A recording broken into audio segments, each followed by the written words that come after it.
Assalamualaikum warahmatullahi wabarakatuh. Apa kabarnya anak-anak hari ini? Semoga kalian selalu sehat ya. Hari ini kita akan mempelajari materi baru yang berbeda dengan materi minggu lalu. Materi kita minggu ini adalah teks ulasan. Hari ini kita akan mengidentifikasi informasi pada teks ulasan tentang kualitas karya, baik itu film, cerpen, puisi, novel, dan karya seni daerah yang dibaca atau diperdengarkan.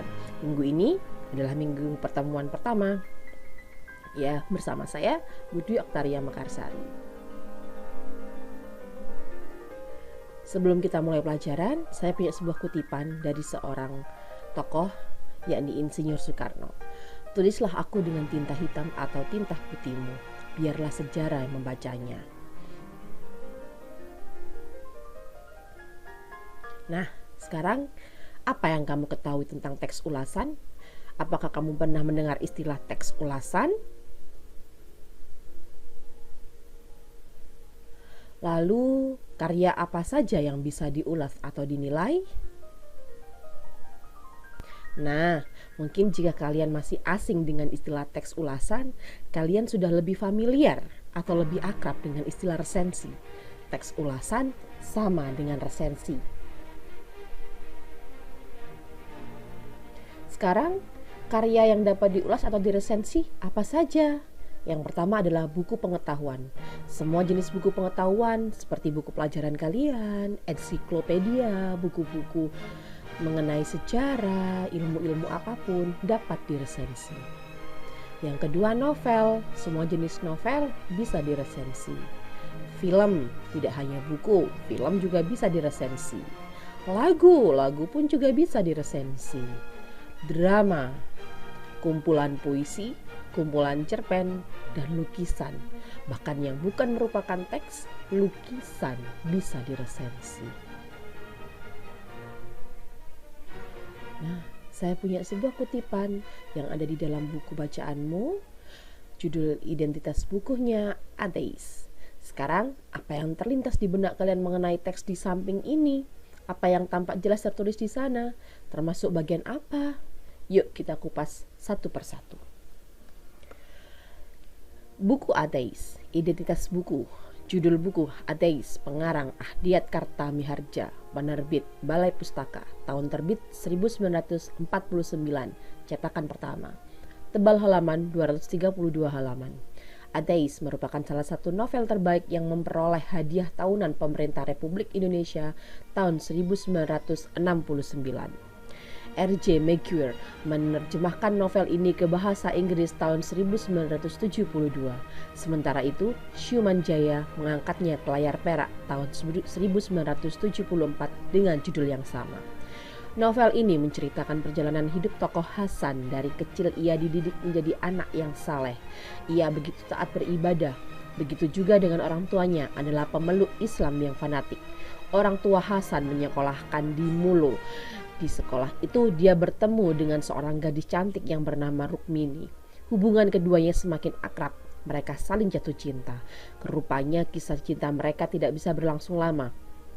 Oleh orang tuanya, Rukmini disuruh kembali ke Jakarta. Ia akan dipinang oleh seorang saudagar kaya. Ia menuruti nasihat orang tuanya dengan menerima pinangan saudagar kaya tersebut meski pernikahan itu tidak disertai rasa cinta. Kejadian itu membuat hati Hasan hancur.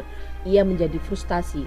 Untuk menghilangkan bayangan Rukmini dari hidupnya, ia mengikuti aliran tarekat seperti yang telah lama dianut orang tuanya. Ia semakin taat beribadah. Akan tetapi, kehidupannya berubah ketika dia bertemu teman lamanya yaitu Rusli. Temannya itu datang bersama seorang wanita cantik bernama Kartini. Ia adalah perempuan modern dan pergaulannya bebas. Ia juga seorang janda. Ternyata sejak berjumpaan itu, Hasan menaruh hati pada Kartini.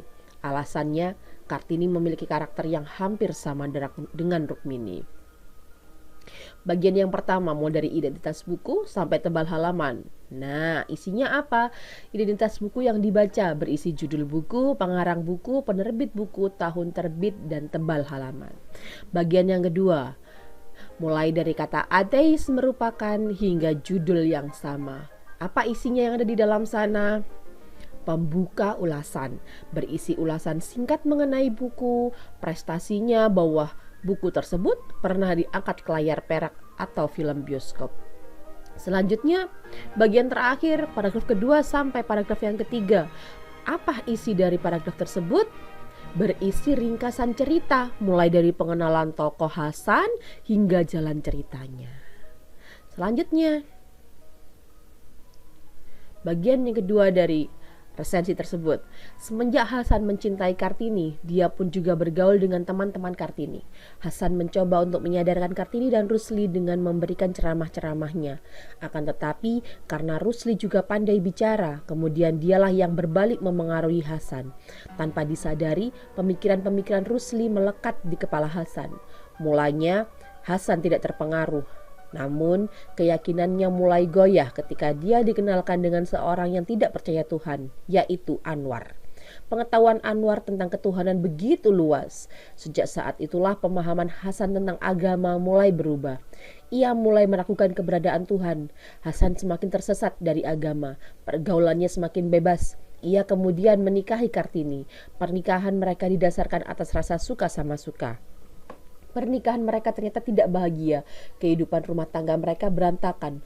Pergaulan Kartini semakin bebas. Lama-kelamaan, Hasan cemburu dengan hubungan Kartini dengan Anwar semakin dekat. Hasan menganggap Kartini telah selingkuh. Kejadian itu telah menyadarkan kembali Hasan tentang agama. Ia menyesal dan merasa berdosa atas apa yang telah diperbuat. Pergaulan bebasnya dengan teman-teman yang tidak percaya Tuhan membuatnya tersesat dan ragu dengan keberadaan Tuhan. Hasan memutuskan bercerai dengan Kartini dan ia pun pulang kampung. Ia ingin meminta maaf kepada ayahnya. Sesampainya di kampung, ia menjumpai ayahnya sedang sakit keras.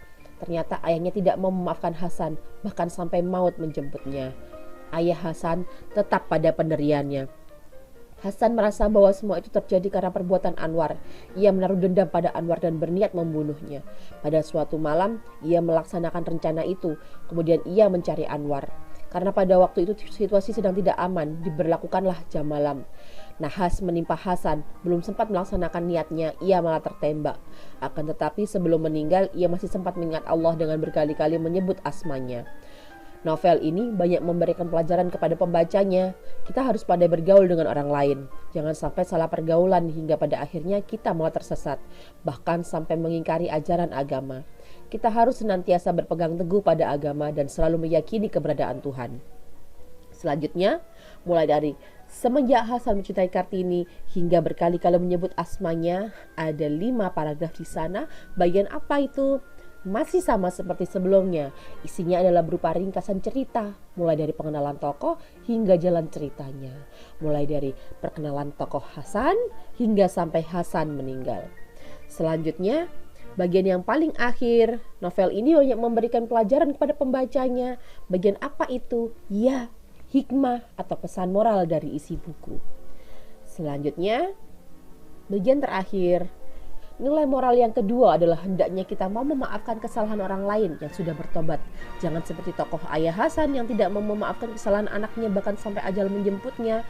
Manusia adalah tempat salah dan lupa. Setiap manusia pasti mempunyai kesalahan, tetapi suatu saat juga akan kembali ke jalan yang benar. Jika Tuhan Maha Pengampun, Pengasih dan Penyayang, mengapa manusia tidak bisa, apalagi demi memaafkan anaknya sendiri? Bahasa novel ini lugas dan mudah dipahami. Sayangnya, novel ini sudah langka, sehingga sulit diperoleh. Di bagian satu paragraf ini ada 2 isi bagian dari resensi yang bisa kita dapatkan.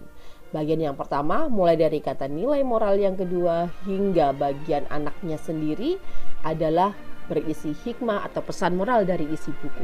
Sedangkan bahasa novel ini lugas dan mudah dipahami. Sayangnya novel ini sudah sangat langka sehingga sulit diperoleh, merupakan bagian kelebihan dan kekurangan buku. Nah, kalian tahu lagu ini diambil dari film apa? Dengarkan ya.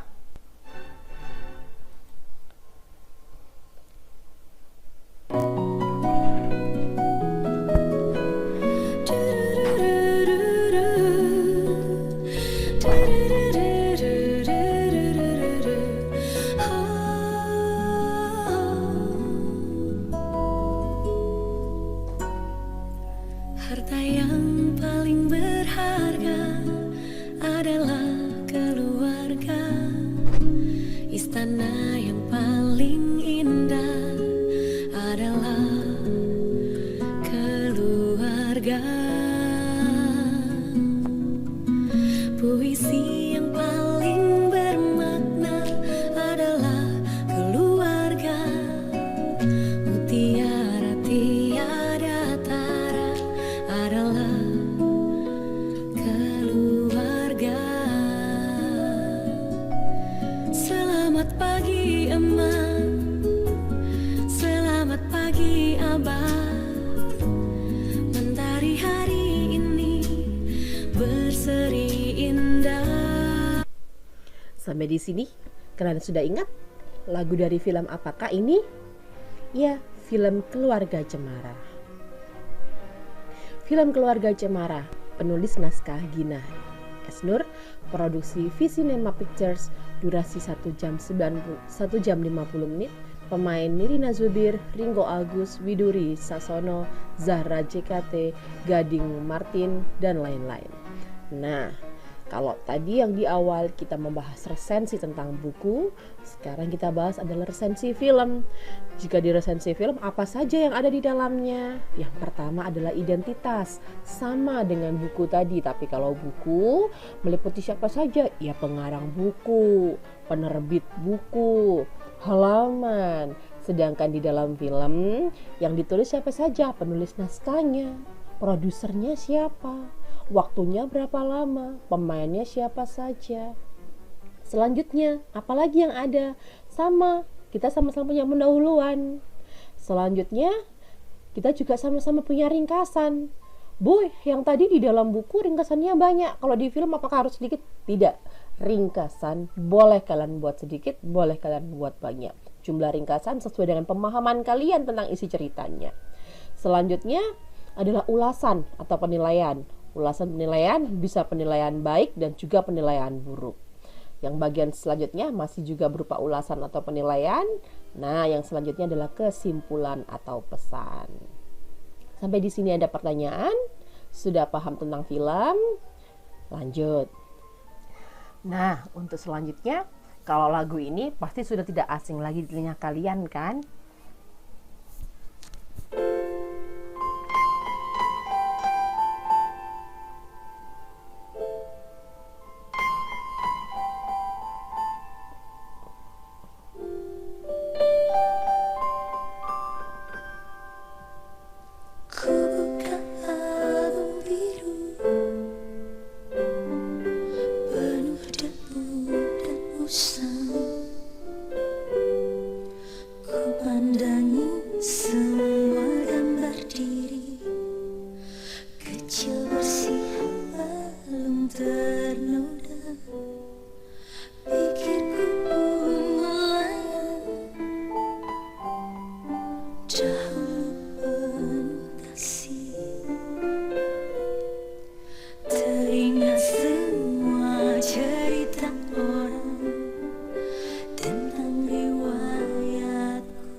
Sekarang kita analisis seperti tadi. Kalau tadi film sudah, buku sudah, sekarang lagu. Apa yang bisa diresensi dari sebuah lagu? Apa saja isi dari resensi sebuah lagu? Ya, yang pertama sama, kita punya identitas. Kalau dari lagu yang dianalisis identitasnya apa saja?